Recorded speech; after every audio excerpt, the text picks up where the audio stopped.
recording. So, welcome everyone. My name is Morgan Patelka. I'm the chair of the Department of Asian and Middle Eastern Studies, and I'm really excited for this event today. I am going to introduce the chair, the sort of discussant for the session first, and then she's going to introduce our speaker. But before we do that, I just want to say that this is part of the 2020-2021 speaker series that the Department of Asian and Middle Eastern Studies has organized, called Blackness in Asian and Middle Eastern Studies.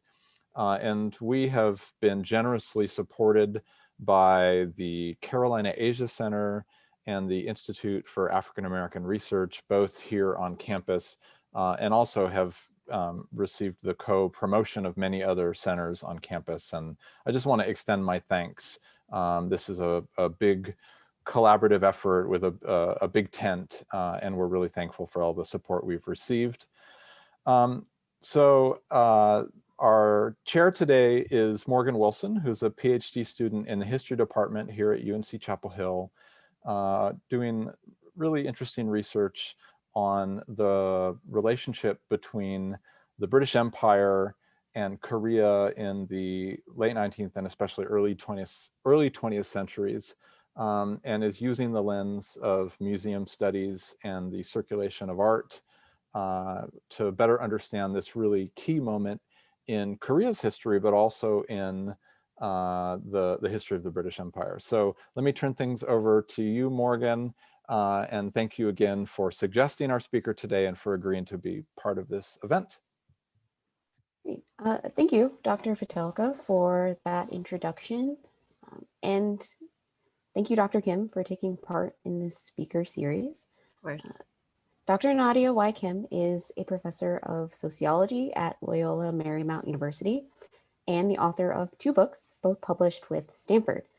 There's 2008's Imperial Citizens, Koreans and Race from Seoul to LA, as well as this spring's Refusing Death, Immigrant Women in the Fight for Environmental Justice in LA.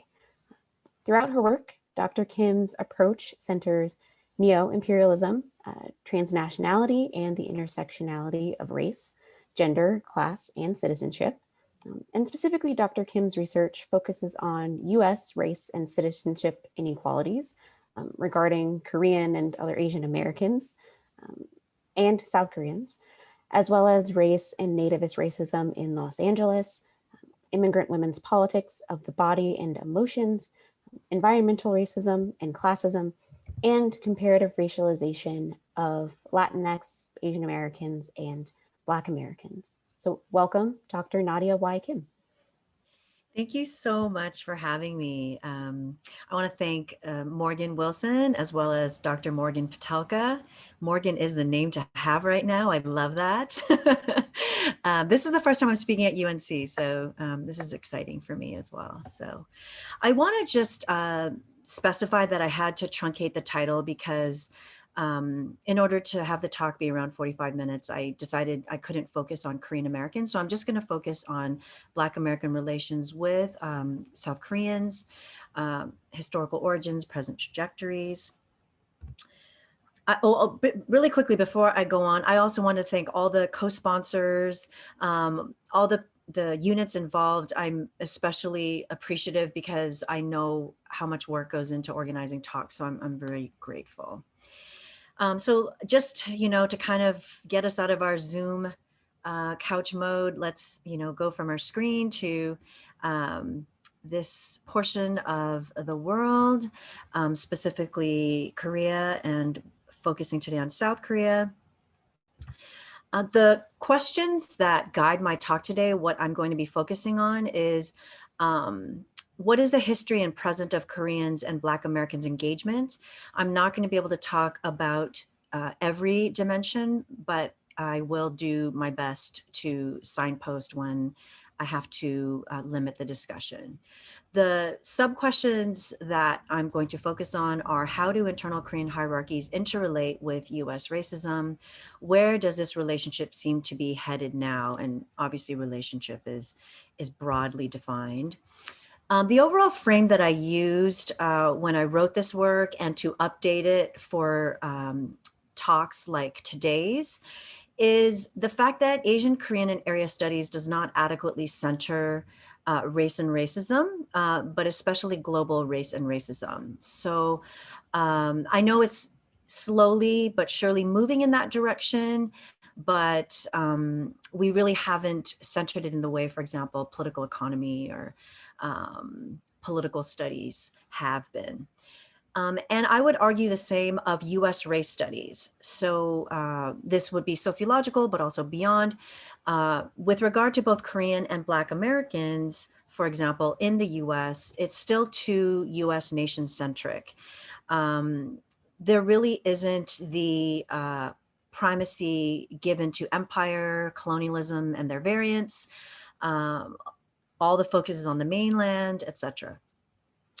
And as a result, I think in both cases, though it's indirectly, it reifies America and West centrism.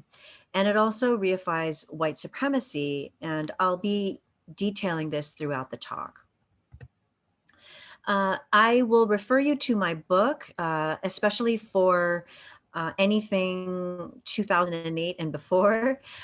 In this book, I detail the history in greater depth. So just to kind of fill in the gaps wherever they might be today.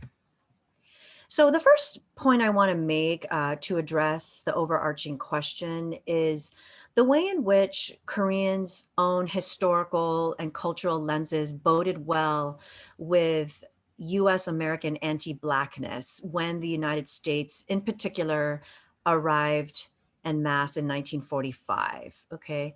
Obviously, there was tricklings in through Japanese Empire, but really the racial encounter, the racialized relationships really started in earnest with 1945. So one of the lenses, one of the internal hierarchies is the notion of ethno-nationality, right? Or in, oh, sorry, I have some weird error message on my screen. Essentially, as many of you know, Korea is a nationalistic country. They often define their own nationality by virtue of blood. And so the notion that we all originated from an ethnic ancestor and grandfather Tangun, and then we all share the same bloodline. It courses through the nation. And this is also how Koreans have long defined other racialized peoples. So, for example, even though Blacks live in all sorts of countries across the globe, they'll say, their original ancestral blood nation is in Africa, right? And there's even a division obviously made between the Asian nations. And this also becomes the root of hierarchizing nations, right? So I'll elaborate on that in a minute. One of the other important things about blood and blood biologized discourse in Korea is that it's one of the central ways that Koreans actually understand themselves and other Koreans, not just other racialized groups. So one of the questions that Koreans often pose to each other is when they're trying to figure out if they should marry someone or date someone or be friends with someone or work with someone in business, they'll actually ask blood type. I mean, that's how deep the blood and this biologized discourse of blood goes, okay? So you can see how this bodes well for when the US imports its own structures and discourse on white superiority and Black inferiority, right? Oh, I don't know why. Let me see here. Oh, there we go. So another Korean historical and cultural lens is Confucianism, with which many of you are quite familiar.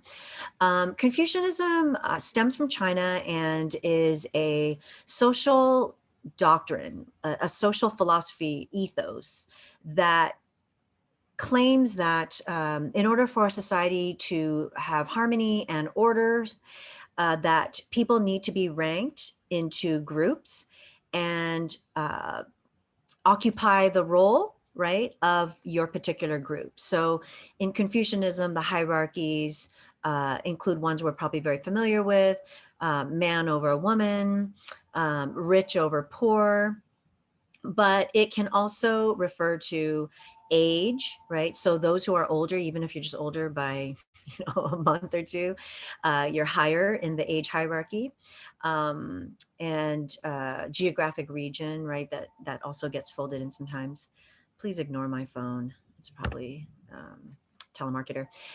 Another historical and cultural lens is the valorization of the white color. This was part of folk culture insofar as Koreans have long associated the color white with peace and with their peoplehood. And Koreans also, when they were a poor developing nation, they all had white hanbok, so white Korean clothing. And when Westerners or tourists would come visit, they would say that Korea looked like the white wave sweeping the streets. And so white was very much a part of society. And the other thing is that it's the background color of the flag. There's even research demonstrating that Koreans prefer consumer goods that are colored white.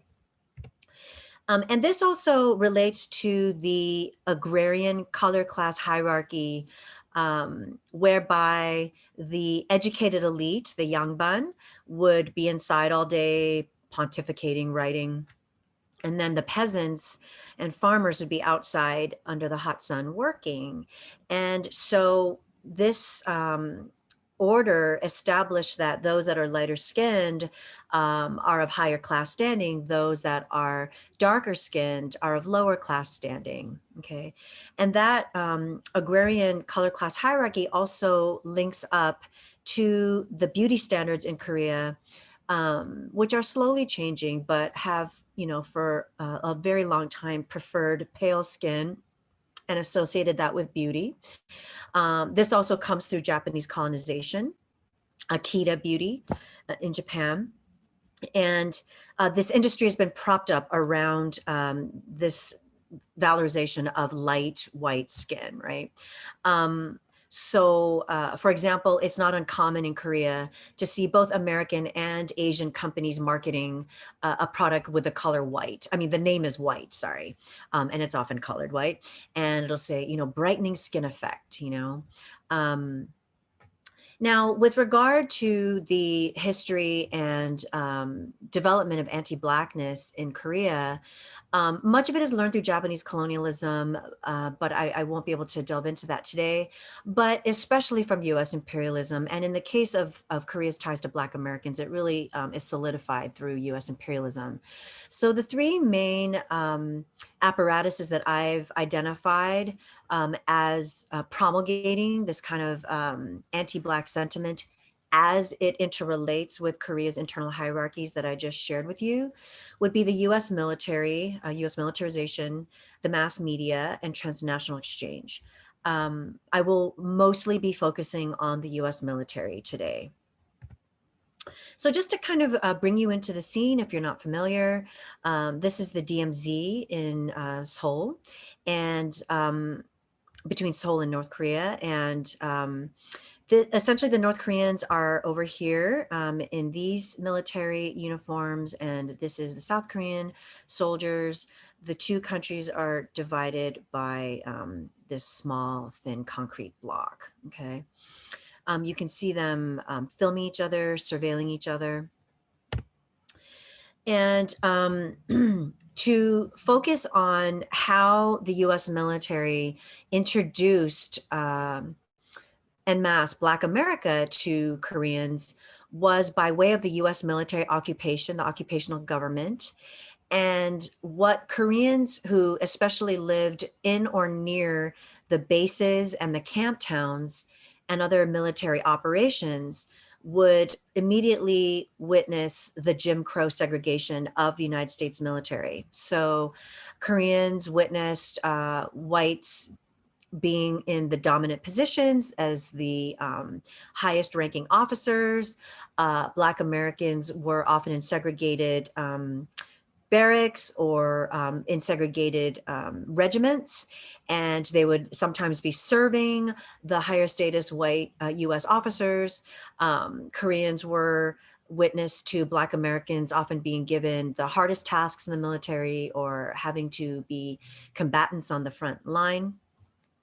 And what's an important point to highlight is that this relationship to Black America spawned both solidarities and conflicts. So it's important to provide the context that Koreans have long had a contentious and antagonistic relationship with the United States military, especially since the 1980s with the rise of student movements, anti-US imperialist movements. And so in general, South Koreans view US soldiers, not necessarily the broader military nation state apparatus, but the soldiers as coming from working class or impoverished backgrounds in the United States. They see them as arrogant Yankees. They see them as arrogant Yankees who rape and assault and mistreat Korean women. So that's the broad engagement of the military. At the same time that, especially among the older generations, there's this sense of gratitude. You saved us from North Korea. You freed us from colonizing Japan. So there's obviously a generational shift at times. But it's also spawned solidarities and conflicts with Black Americans insofar as because of the already anti-US stance of many Koreans, that when they interrelate their own internal anti-Blackness and America's anti-Blackness, it creates prejudicially laden tension, right? So Koreans perceive Black Americans to have prejudices about Koreans, which they do come with, you know, all racial groups come with prejudices against each other, especially when American troops come in thinking we have to save this, you know, downtrodden, war-torn, sad country, right? Starving country. And then Koreans have their prejudices, obviously, against Black Americans and people of African descent. So it tends to spawn this notion that Koreans, especially in more recent times, think that Black American soldiers are more of the troublemakers than even white American soldiers who they see similarly. But there's also evidence of solidarity. So in my interviews and in my archival research, Black Americans and Korean Americans have also seen that they're commonly subordinated by white America. And so in that common recognition, they have at times supported each other, or at least had a sense of affinity for one another. Okay, so this is a more recent picture of the United States Army, for example, in South Korea.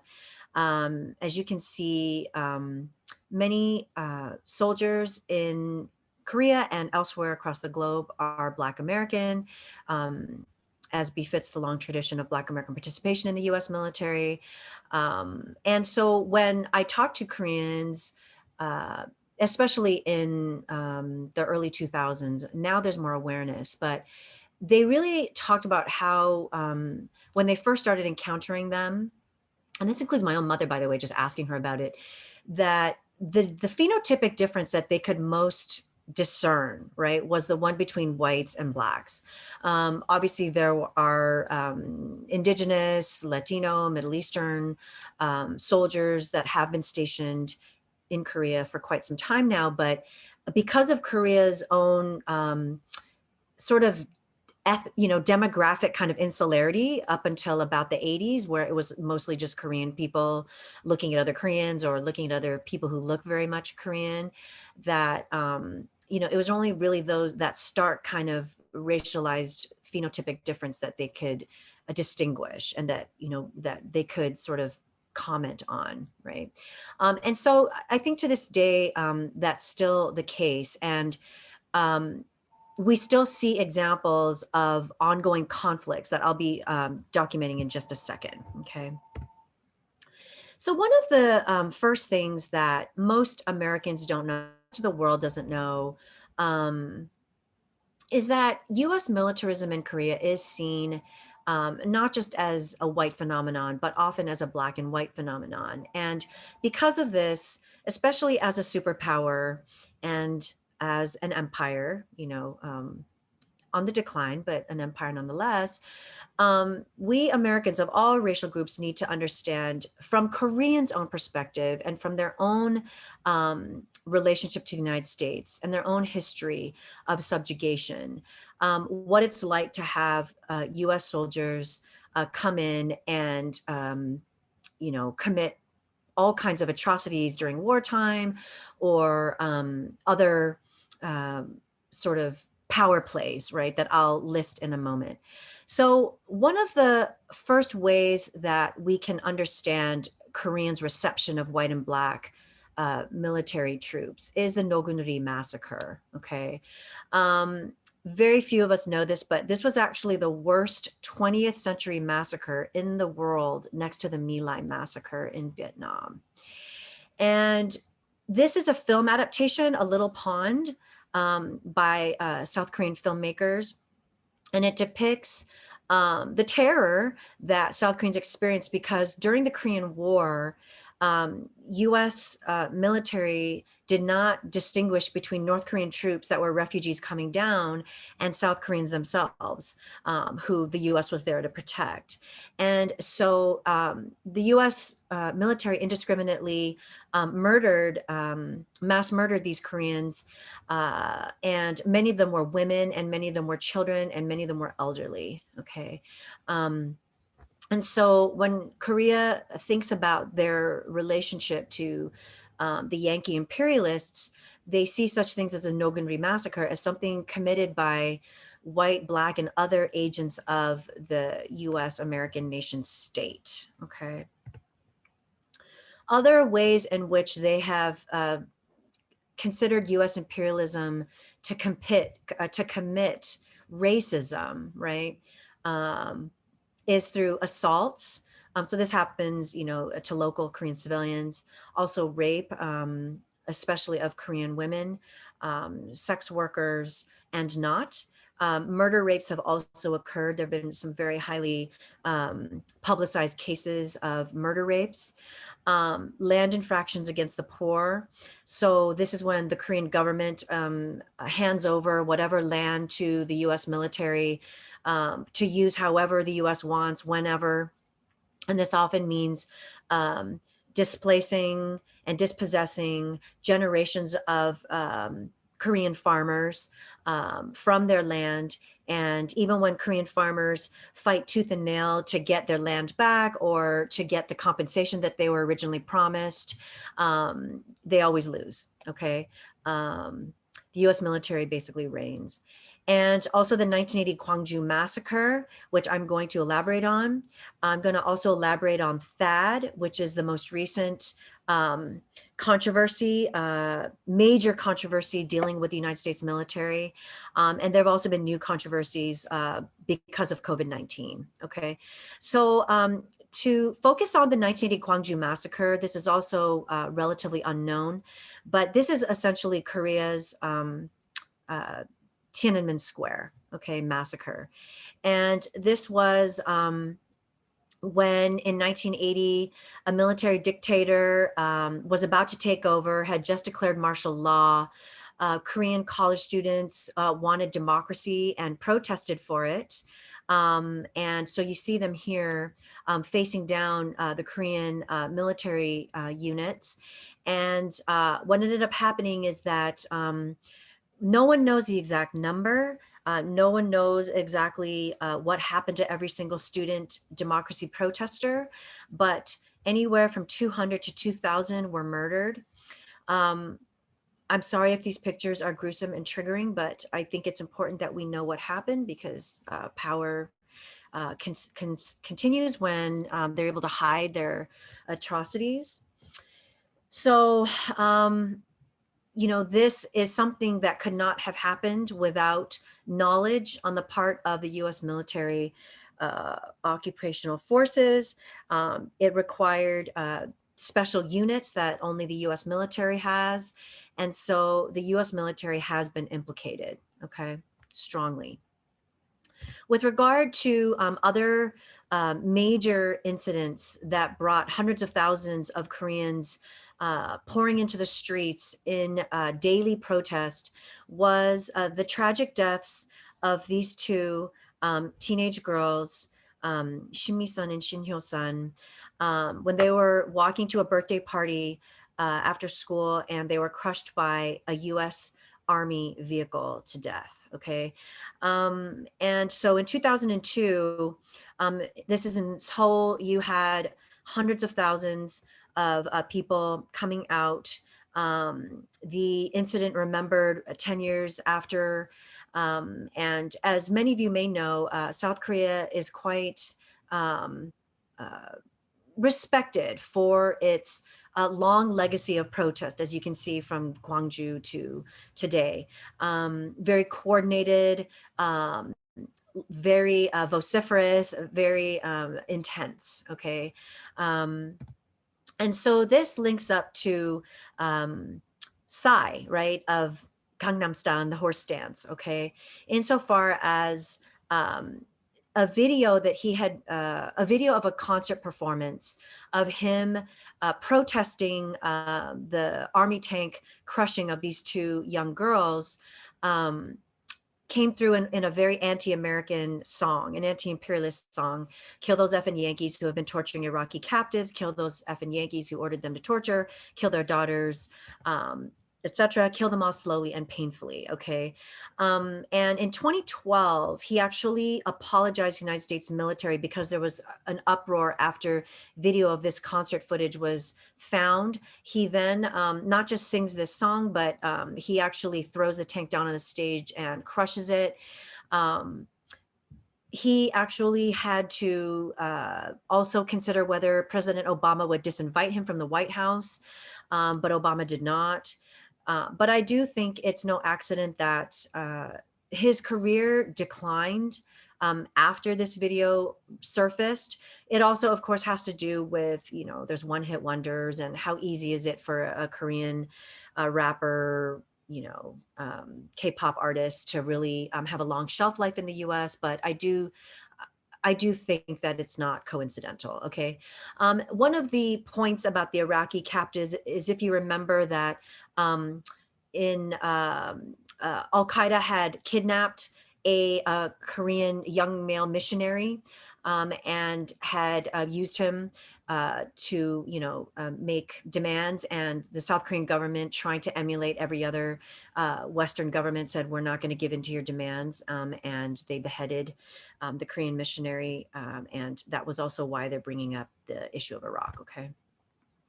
So to talk about THAAD in Seongju, which is near Daegu, the city of Daegu, THAAD is also very controversial and something that Koreans are very angry at all American troops about, because essentially it is a missile detection system, and it will not only bring violence and potential, you know, weaponry and bombs to Seongju. So it's also environmentally racist against this farming town.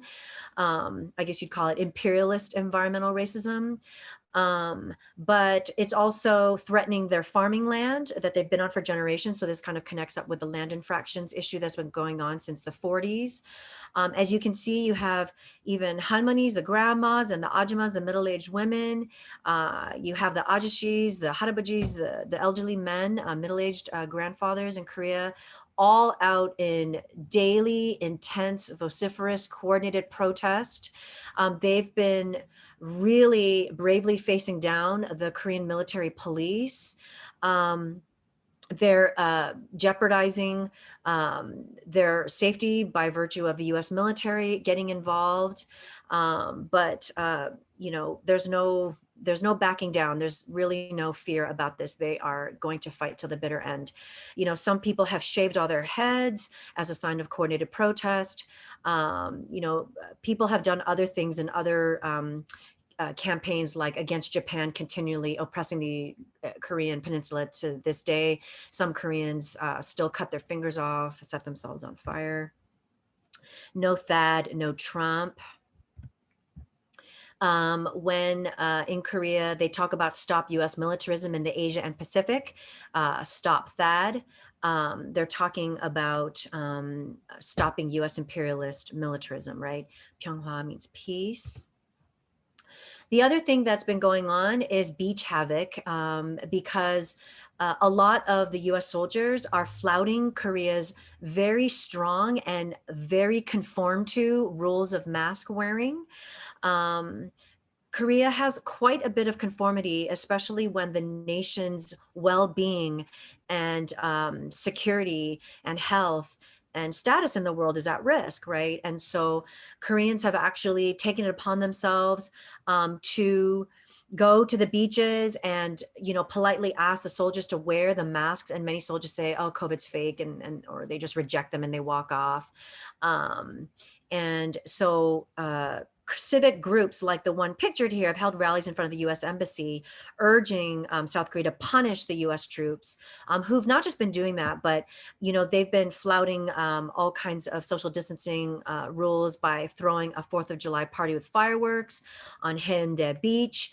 And there have been drunken brawls, and some of the hot spots of COVID spread have come from the US military. Okay, so I write here partial presence because I want to address the fact that in the camp towns that surround the many US military bases on the peninsula, South Koreans themselves are not allowed into certain establishments because of tax-free, duty-free liquor. Okay. And so this would be an example of one of those clubs. I'm just standing in front of it. This is back in 2008. And so when we think about this long legacy of dealing with US imperialist militarism in black and white, in Koreans' eyes in particular, they see this as a form of partial presence, right? Like that history connects up to when you can't even go into major swaths of your own land, right? So we can't go into the military bases. You can't go into the military camp town establishments. And so I call that a form of partial presence, even if it's not always something on the conscious mind, right? When a people are very nationalistic, like Koreans, there's not much of a separation between land and peoplehood, right? Like that's why Koreans will always say like, okay, even though I'm an immigrant in the US, when I die, I'm gonna go bury myself in Korea's land, right? So land is incredibly coveted and synonymous with the people. So it's no insignificant matter when you can't even access a lot of your land. Okay, so this is, one form of protest you see often outside of military bases or installations is, signs like this: we demand a public apology for continuous human rights violations by the US military. Okay, and so all of this history is what is factored into Black and Koreans' relations with each other in Korea. So, for example, these are two expatriates who live in Korea, who call Korea home. They're not just there, temporarily stationed. And they're either from the US or from North America, like Canada. And what they'll experience is that they'll be turned away from clubs where, Black hip hop artists are, blared. And, the Korean owners will say, no Black people allowed. Okay. And so obviously this is a form of racism that should not be happening in Korea. But we can't just impose a US lens as if we use just US racial category systems and our understanding of people who've been socialized by US race and racism and just impose that on Korea. Because one thing about Koreans is that discrimination, overt discrimination, is not necessarily shunned upon. Okay, it's almost seen as normalized behavior, especially because of Confucianism and Korean cultural forms of sort of acquiescing or genuflecting to those that are dominant and mistreating those that you see as below you in some way, shape, or form. But all of this is what has kind of culminated in the relationship between the two. Okay. Now, one thing that's interesting is that this is from John Russell's article, which is really interesting about anti-Black sentiment in Japan, and some more progressive responses too. So as I detail my research, one of the ways in which Koreans came to kind of see Africans as like, like icons on consumer goods, or, sort of seen reduced to these like commercialized pickaninnies and sambos, came through Japanese colonization, because through market racism, commodity racism, Japan was doing that. But also interestingly, this is in the late 80s, early 90s, you have this child and his family in Osaka organizing a movement against stereotypes of Blacks in Japan through ongoing commodity racism. Another way we see it is through mass culture. I'm not going to be able to talk about this at all, but one point worth noting is that unlike most countries where the United States is stationed, the Korean people had local access to the American Forces Korean Network, which is essentially the television station that all the soldiers watch when they're abroad. Now it's renamed AFN Korea. But the shows that Americans watched, Koreans could watch. And as we know, although it's gotten better, it's not nearly perfect, but it's gotten better. There were very delimited depictions of Black Americans, right? So they're athletes, they're singers, they're, Hattie McDaniel, they're slaves, right? And in more recent years, they're hip hop artists, etc. Right? So the very kind of same caricatures that we deal with in the United States, they were, at least those who could afford TVs and were interested in American culture, were witnessing. Right? A lot of times it was people who wanted to learn English, and so these are the ways in which, through their own kind of hierarchy of light to dark and Europe to Africa, they're reading Black Americans, right? Another modality through which Koreans learn about Black Americans is through transnational exchange. So this kind of combines mass culture, because often it comes through news, CNN, and it comes through, the connection between South Korean media and Korean ethnic media in the United States, such as in LA. So the 1992 Unrest, what it does with all the footage and the discourse, it teaches Koreans like, okay, so we're witnessing, these Black Americans from the inner city living in impoverished circumstances. They get beaten by police. So we understand that there's some races against them, but we also understand that they're socioeconomically disadvantaged. But then what they also learn through these images is that Black Americans have political power, okay, and they have political capital. So when they see Black Americans in full protest out in the streets of LA, when they see Black American civic leaders, politicians, mayors coming out and speaking about this, they recognize that Black Americans have political capital, okay? So in my book, what I detail theoretically is this imperialist racial formation, drawing on political scientist Claire Jean Kim's work.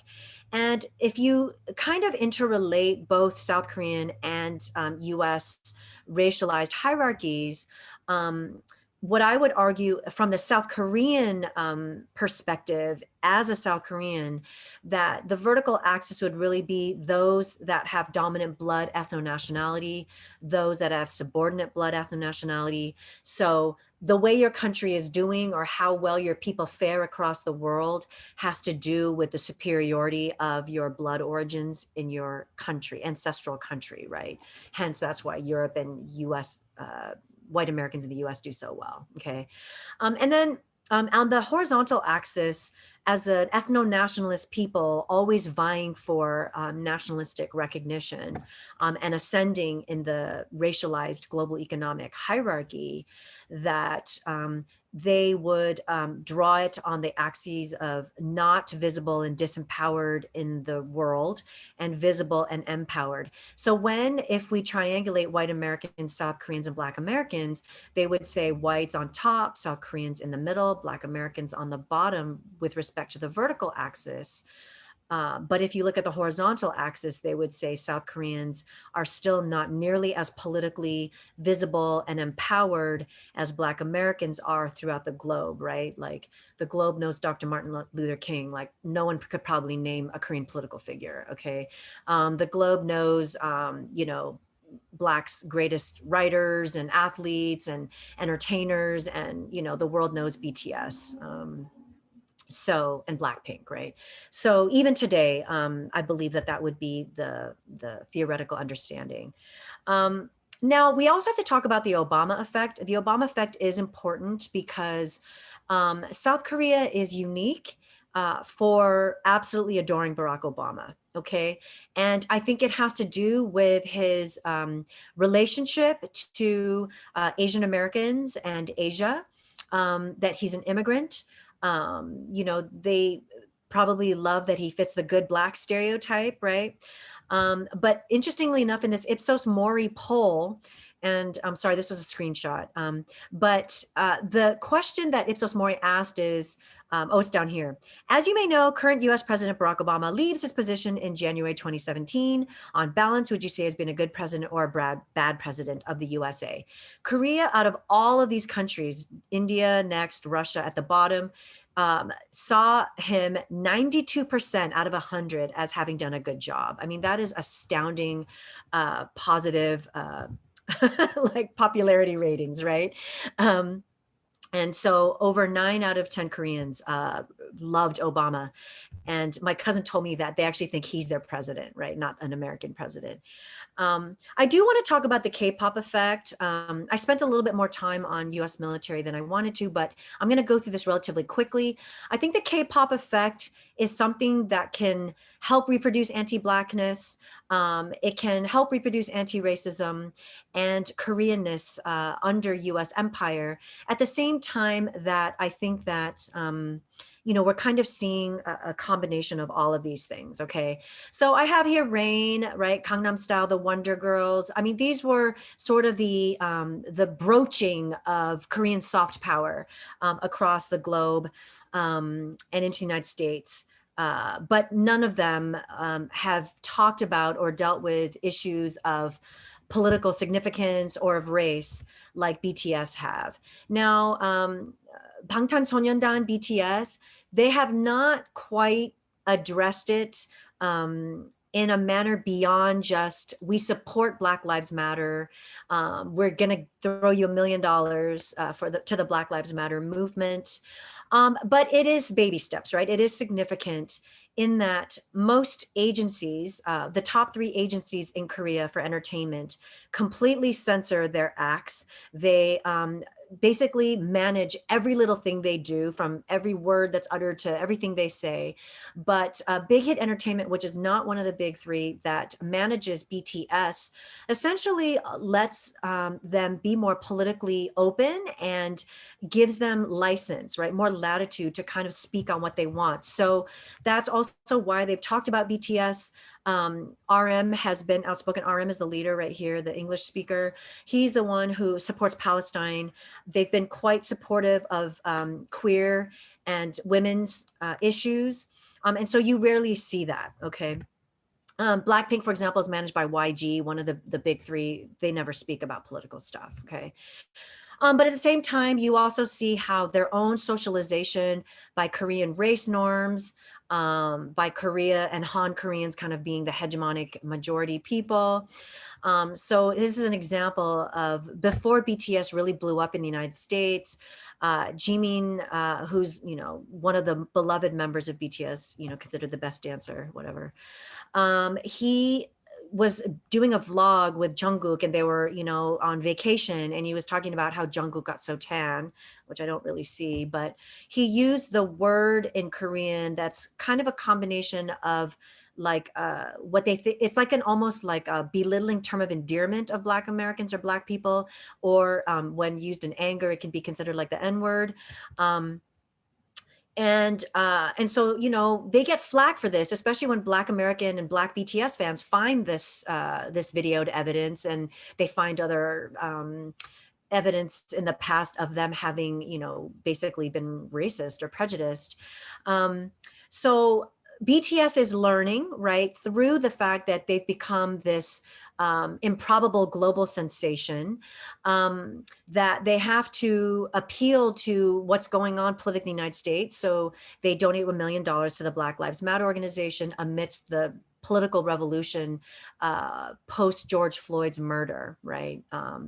So, and then their fans match every dollar within 24 hours. I mean, it's absolutely amazing. But they also, obviously, this is about PR, as I write on the bottom, right? Now, South Korea is gradually starting to learn about, you know, more American or, you know, even European norms of how to speak in a social desirable way in terms of race, how you need to problematize your own naturalization of ethnic groups being ranked, you know, in relation to each other. I mean, that's something Koreans just take for granted, right?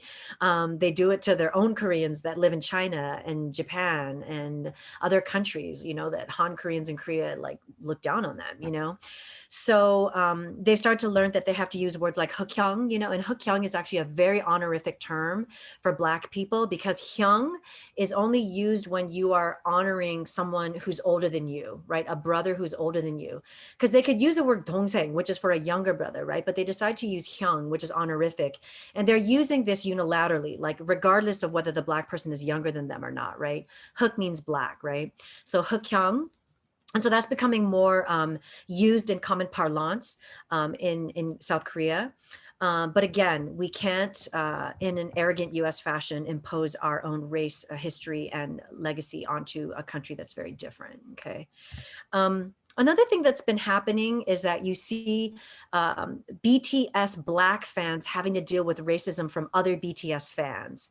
So within the fandom, you know, BTS Black fans have had to defend themselves against the racist comments that other BTS fans make about them, right? Like, what are you doing liking BTS, right? Like, you're Black or whatever, you know, and harsher sort of derogatory statements. And the good news is that Black armies aren't leaving the fandom, right? Army is the name of their fandom. But the other thing is that BTS hasn't, I don't think, established a solid and consistent response to this, and they're going to have to. Okay, if you're going to be, you know, topping the charts in the United States, selling out, you know, the Rose Bowl, Madison Square Garden, you know, you have to deal head on with these racist issues that are going on within their own fandom, and I think they've been somewhat reluctant. Now, the other thing I want to make clear is that it could be very easily mistaken that BTS fans and K-pop fans are predominantly Korean and Asian, but they're not. The predominant base of fans are actually white. The next group would be, you know, maybe like Korean Asian. The third largest group would be Black, Latinx, and others. So, you know, when we're talking about K-pop fans, we can't racialize it as, oh, it's Korean and Asian people, right? We have to racialize it actually as white, which is really kind of interesting because it goes to show that it has a very similar parallel in hip hop, right? Like most hip hop is consumed by suburban whites. So one of the other ways in which there's been this intervention that we can see kind of moving the relationship hopefully forward, but hopefully not in a way that's just canned or contrived and just multiculturalist, right? Is the way K-pop fans invaded the White Lives Matter hashtag on Twitter. You know, they're sort of saying, just listen to Suga from BTS. Don't, you know, talk about racism, right? You suck. Black Lives Matter. We saw that in the way in which K-pop users also helped sync Trump's reboot rally in Tulsa. This is what most of his rally looked like in the upper sections. And then the way that we're seeing this is also in terms of Korea showing up for the for the Black Lives Matter protest against police brutality in the name of George Floyd. But is this such a unique step when the whole world was doing it, right? We saw countries all over the world in Europe, Latin America come out for George Floyd, all 50 states, most US territories, right? Um, and so you also see here a lot of the either exchange students, expatriates also partaking, so non-Koreans as well. But definitely emblematizing the U.S. movement, right? 제발 숨 막혀, I can't breathe, right? Black Lives Matter, enough is enough. So what I would argue is that, okay, keep doing this, right? In terms of moving the relationship forward, this is quite important. But one of the many contradictions of South Korea is that they have not been able to pass an anti-discrimination law in many years, okay? I believe it's since the 90s. And it's largely because the conservative parties in Korea are holding it up. Okay. And the conservative parties are mostly holding it up because it seems that their strongest opposition is to queer people in Korea having equality. Okay. Because if you do an anti-discrimination law, you're also including the queer community. Okay. But, at the same time, if it's been 20 plus years, right? Like, it seems disingenuous for BTS to donate $1 million, for Koreans to come out in massive protests for George Floyd, Breonna Taylor, when they can't pass an anti-discrimination law in their own country that makes it illegal to be racist or homophobic, right, in their own country. And it also is problematic, and this is where I'm kind of just showing more of what was going on in Seoul and other parts of Korea in support of BLM, like F12, like it's very much, drawn on the US movement. This was the South Korean embassy. So the last thing I want to say, given my time, I'm actually going to have to skip quite a few slides, but one of the things I wanted to say is that the other contradiction that Korea has to deal with is the fact that it's still discriminating against its multiracial population. Koreans who look like Insuni, right? Insuni is considered like the Tina Turner, the Whitney Houston of Korea, okay? She has dealt with so much racism in Korea that when she gave birth to her Korean child, because her husband is phenotypically Han Korean, that she flew to the United States and had her child here, okay? The other contradiction is our treatment, South Korea's treatment of immigrant workers, right? And so the incredible exploitation of these workers involves such thing as like South Korea will allow their employers to force out the employees right before the 5-year mark, because if it's at the 5-year mark, then they're able to apply for legal residency and benefits, right? Or they'll push them out, and then so they'll promise them pensions and compensation, back pay, and then they'll push them out because it happened before the 5 years, right? Not to mention the fact that they do not accept these people who now call Korea home as Koreans. And so one of the contradictions that Korea has to deal with is that they need to get to a point of just not pretending like, oh, we're all multicultural now. And when US half Black, half Korean football player, Super Bowl MVP comes to visit, we give him the keys to the city and we give him, a dinner at the Blue House, which is the president's house, right? They've got to put their money where their mouth is and, say Insuni and these immigrant workers are Korean, equally Korean with Han Koreans, okay? Give them the full resources, rights and recognition and respect that Han Koreans get. Okay, so, and this includes the immigrant laborers from Africa, okay? There's not as many immigrant laborers from Africa as there is from other parts of Asia, South Asia, Russia, etc. But nonetheless, that's going to have to be a major change made. Thank you so much for listening, for all of you guys being here. And yeah, I guess Morgan will curate the questions. Okay. Thank you very much, No Dr. problem. Kim. So we've received a couple of questions so Mhm. far. Start Yeah. with the first one. It says, thank you for your presentation.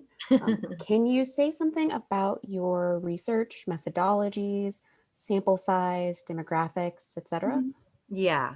So for my book research, what I did was I conducted focus groups. This was back in 2000, 2001. I conducted focus groups, drawing mostly on the South Korean populace that emulated those who went to the United States.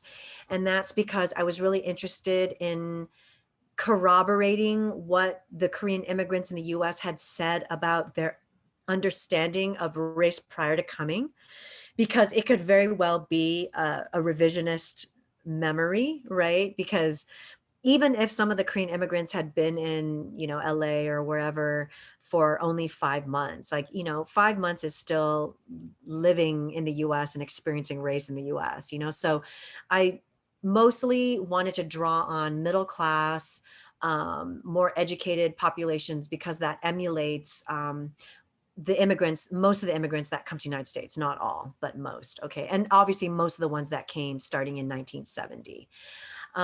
So interviewing in South Korean society one-on-one, at least at that time, was not common at all. And a lot of professors in Korea were actually kind of trying to dissuade me from doing it. But being stubborn and determined, I was going to make a way. I worked with professors in Korean universities and graduate students, and um, we worked, especially with the graduate student, we worked on the interview schedule together and made sure that, she thought that the questions were appropriate, or that they could be translatable into Korean, and that it would solicit, responses that people felt, that they could make, that they were comfortable with. And so most of the focus groups are actually drawn among the university student populations, but then we snowball sampled. And so we made sure to ask their contacts, or ask them to ask their contacts, who fit the criteria. And what I also did was, because I just wanted to get a sense beyond middle class educated South Koreans, that I also did a lot of informal ethnographic interviewing at places where there were older Koreans, right? So very generationally different from the focus group. So, there's a park in Seoul where a lot of like elderly men, grandfathers, like they play like, Korean games together, like, and so I just, started kind of informally talking to them. It ended up kind of being a little bit of a nerve-wracking experience, and some of them were anti-US, so some of them were shouting me out of the park. But it was helpful just to kind of get another slice of South Korean, people, or Seoul people.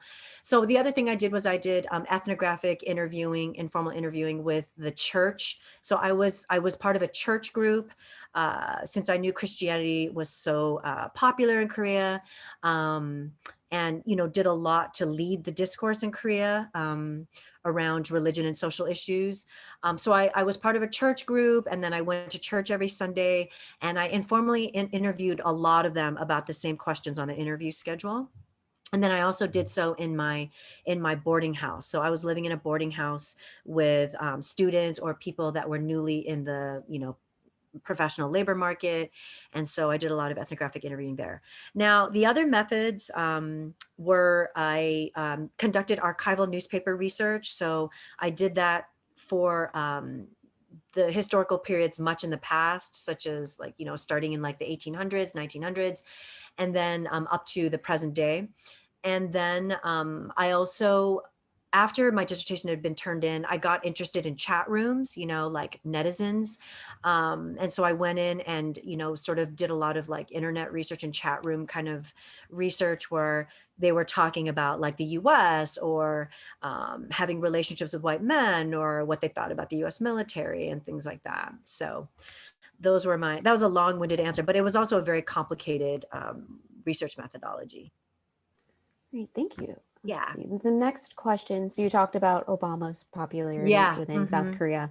So the next question says, to what extent do Obama's Harvard credentials influence his positive assessment by Koreans? Hugely. I mean, no doubt, right? That is a great question, whoever asked that. Yeah. No, hugely. I mean, Harvard, right? His wife has a Yale connection, right? She's a sociologist, does an undergrad at Yale. Michelle Obama, right? I mean, that's huge, right? So I think it's his, and he's clearly intelligent, right?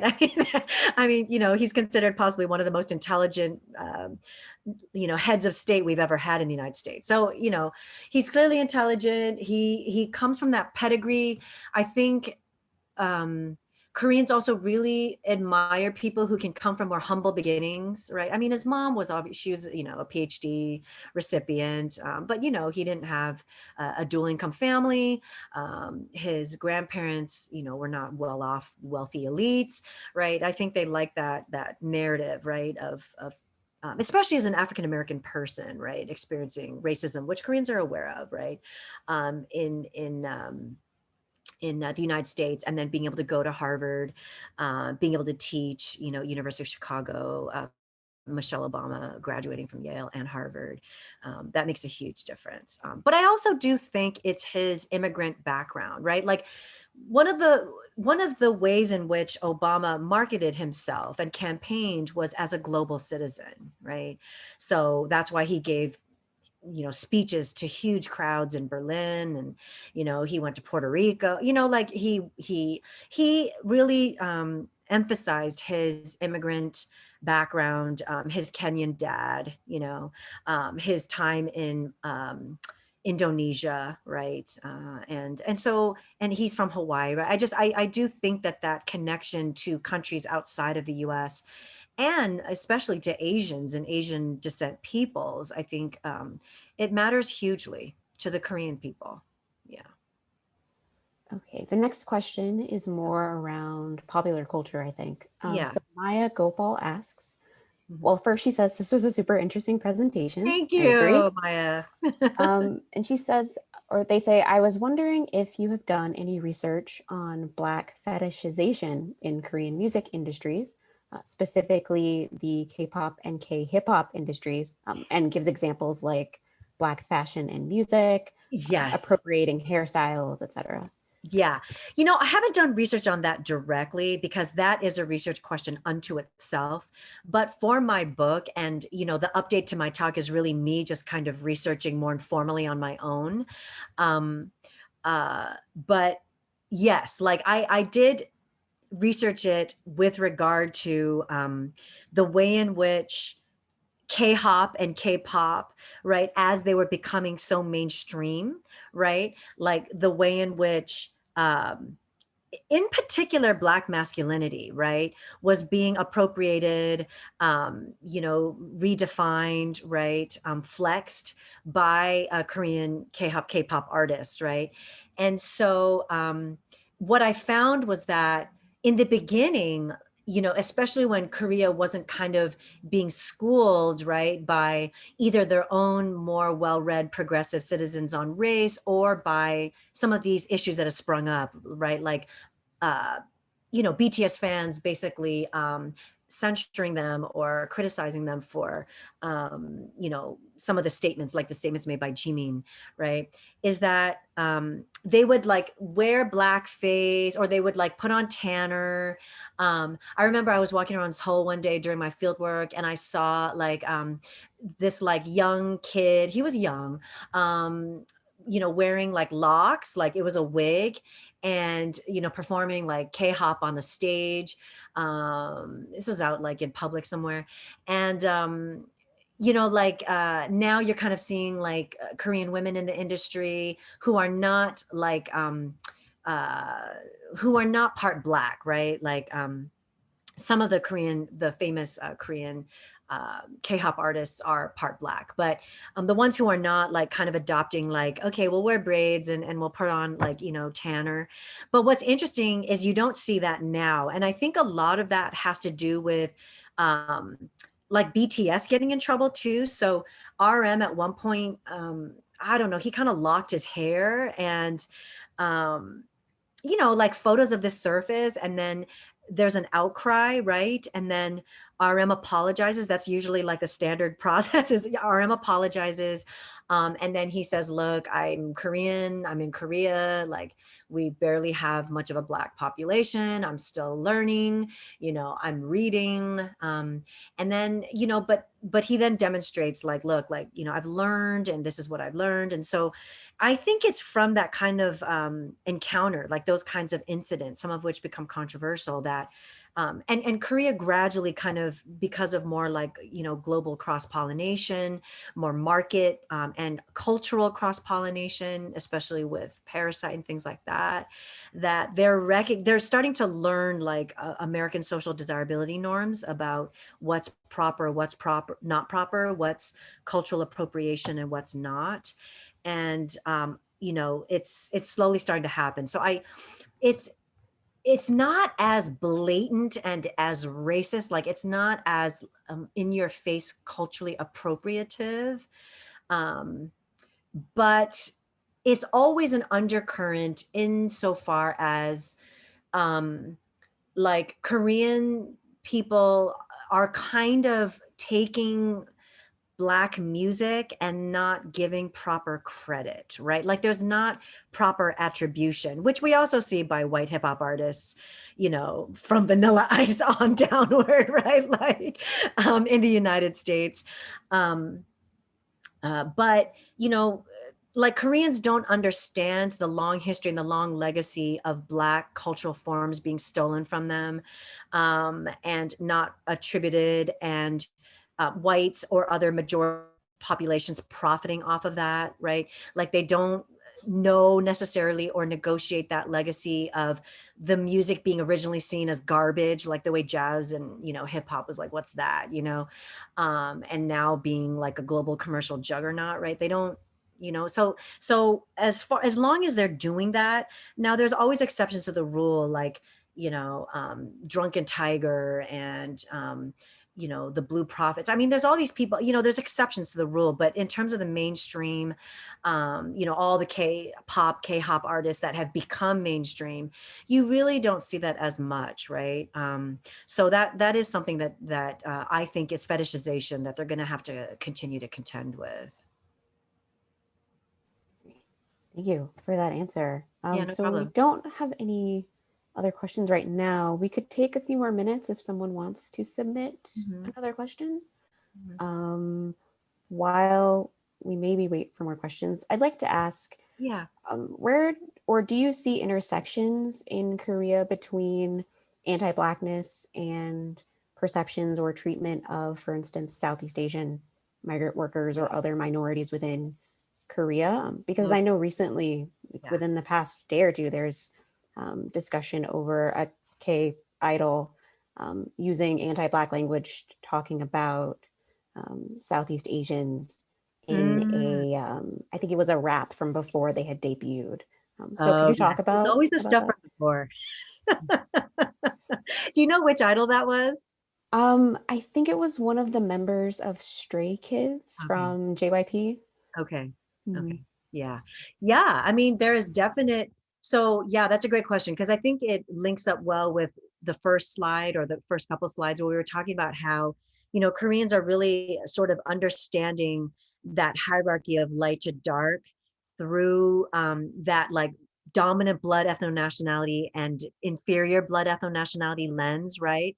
And so, even though they obviously make differences between, for example, Black Americans, those who live in the United States, and Vietnamese, right, who come from Vietnam, um, because they see Vietnam as a developing country, right, that's beneath Korea, China, Japan, etc. That what they would say is common is that both of those people descend ancestrally from countries that are not doing well right now, right? The region of Africa is not doing as well as we are, or Europe. And the countries in Southeast Asia, Vietnam is not doing as well as us, right? Or those other countries. So that would be like where there would be one major intersection. Another major intersection is with generally darker skin, right? And obviously this is a composite. We're not talking about, straight up reality insofar as, there are dark-skinned Koreans and there are light-skinned Vietnamese people, right? And not all Black Americans are dark, right? There's a continuum of skin complexions. So, like, but generally speaking, because the way that Koreans see the racialized global economy going from lightest to darkest, right? They would say, okay, well, people in Southeast Asia and Vietnam generally are browner, right? And so there would be that intersection there between Black people, as browner, and Vietnamese being the same. So what was so interesting is that I actually met a Black American, just like an exchange student when I was doing my research in Korea. And she's kind of lighter complected. She wore her hair as a natural. And I just started kind of informally interviewing her. And she told me that a lot of Koreans actually didn't know she was Black American or African American. They actually asked if she was from Southeast Asia. They thought she might be Vietnamese, right? And so part of this also, when we don't impose our US lenses, right? Like part of this is Koreans can't always discern racially who's who, right? They don't, because they just don't live among a populace that's that multiracial or multi-ethnic, right? Yes, the immigrant population is growing, right? And it's growing rapidly since the 80s, but they're often still sequestered to like Itaewon or other segregated neighborhoods. There's like fleeting encounters, right? But it's not like, okay, like, um, 13 or 16% of the population is this one group of color, like it is in the United States, right? With Latinx, it's not like that, right? And Blacks. So, they have a harder time kind of distinguishing. So I think sometimes there is that kind of conflation of the phenotype of certain Southeast Asians and the phenotype of Black Americans. The other way in which I think there might be an intersection is in terms of socioeconomics. I think that there is this linkage made between the GDP of the country and then how the groups generally tend to fare where they go. So South Koreans, while they believe that Black Americans have a lot more political power and a lot more cultural power, and that yes, they're aware that Black Americans have made it, like Obama, that they also know that a lot of Black Americans are impoverished, right? And Koreans generally have an understanding of Vietnamese and other Southeast Asian groups as coming from an impoverished nation, ancestral nation, and also living as impoverished people in the US and in other places where they've migrated. Okay, so we're close to time. Yeah. There is one final question, Mhm. and then we'll just wrap up. Sure. So from Milian Kong, it says, Lillian! I didn't know Lillian was going to be here. Hi, Dr. Kong. so Milian Kong says, are there ways to leverage South Korea's desire to be seen as a global leader to put pressure on them, both on the government and people, regarding their own policies and attitudes in terms of immigration and race? And then what role would cultural icons like BTS play in this? How Yeah. can they connect with grassroots movements? Yeah. Great question, Dr. Kong, as always. So as far as the desire to be a global leader and a global superpower would be the ultimate ethno-nationalist goal. I do think, yes, I do think it can be leveraged. I mean, I think it's already being leveraged, right? In the past, Korea would not welcome half Black, half Korean celebrities and entertainers and athletes, to the Blue House and give them the keys to the city. That coincided with Korea's desire. That happened in 2009. So that coincided with Korea's desire to be seen like other Western nations that wear the mantle and wear it proudly of multiculturalism, right? Be that Canada, be that the US, be that certain European nations, right? Latin America, right? And so I do think that even though we know that the state is fundamentally engineered to protect the Han Korean people and to uphold them as the dominant majority group, I do think that can be leveraged to kind of force Korea's hand to pass an anti-discrimination law to ensure that, for example, when the Filipina politician was able to enter the Korean parliament, right? Like that she doesn't face racist backlash, right? At racist, sexist backlash for that, right? That Korea recognizes now more so because they are a global cultural power, right? And they are increasingly becoming a global economic power, that the eyes of the world are watching them, right? That I do think that kind of disciplines them into trying to at least appear on the surface as if they're approximating the kind of anti-racist, pro-civil rights, pro-democracy, pro-humanitarian ethos of the US, Canada, and Europe, right? And I do think we're slowly seeing that. I think the way that we saw it, I guess, mediated by BTS or transmitted by BTS is that Korea is not muzzling BTS, right? Like, because if we think about BTS, we have to understand it's not just big hit entertainment. It is the South Korean state, okay? The Ministry of Culture in South Korea was the government apparatus that made sure to deploy kimchi across the globe, okay?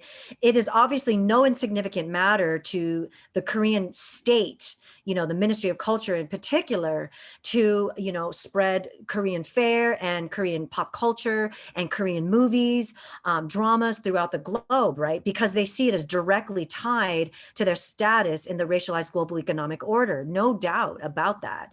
And so they are consciously working with BTS and Blackpink, to figure out, like, how are you representing our country? Like, that's why BTS goes and speaks to the United Nations, right? Like the speech by all of them has been seen by the Ministry of Culture, right? Maybe not everything they do, but the Ministry of Culture is very, very much monitoring what's going on. And so the very fact of the South Korean state and the ministry bureau allowing them to speak openly about Palestine, to allow them to speak openly about Black Lives Matter and anti-racist, sort of political stances, and support the queer community and things like that. They do that because even though the conservative parties are going to go crazy in Korea, and many of their own, like, more conservative older citizens, that they recognize that is the dominant hegemonic discourse of the US, Canada, Europe, et cetera, right? So I do think it's already being leveraged. There's still much work to do, as I've already talked about. As regards grassroots movements, I do think that there will be a limit put on BTS at some point, either by Big Hit or by the Ministry of Culture, in terms of how progressive they can become, unless it's something widely accepted by the US itself or by the world itself, right? So it's no accident that they're fine with BTS being very outspoken for Black Lives Matter against white supremacy, because it was already widely accepted throughout the US and the globe. Now, for things that, like, if BTS started joining up with, like, BDS movements, right? Like, I don't think that would be okay, right? So I think we have to necessarily take in the limits of pop cultural icons and idols, because they're constantly moving with the full knowledge that they're being monitored by the US nation state, and that they have to represent Korea positively, right? Like they do at the UN, right? And so I'm hoping, rather than, I guess we could see like BTS as maybe like a baby step, but I think what I would love to see, and I mentioned this in my other talk, is I would love to see the grassroots movements of the United States connect up with the grassroots movements of Korea, because especially Black Lives Matter, especially all the anti-immigrant, the white nationalist, sort of racism that has rained down, because South Korea has such a strong, robust movement, legacy, and history, as does Black America in the United States, right? Like, to me, that wouldn't have muzzling or censoring or, state strictures basically straitjacketing them. I really do think that that would be an amazing explosion of political allyship, of networking, and of revolution making, hopefully change making. Well, everyone, that brings us to the end of our session today. So thank you again to Dr. Nadia Y. Kim for joining us for the speaker series and for a really great presentation, as well as answers to all of the great questions that we received. Yeah. And thank you to everyone who attended and submitted their questions and comments. Yeah, Really thank you great. so much for inviting me, Morgan. And Morgan, I really appreciate it. And yeah, I mean, if people have other questions that they think of later, they can always email me or whatnot. That's totally fine. So I really enjoyed it. Thank you. Thanks, everyone. Thanks everyone for being here. Thank Bye. you. Thank you.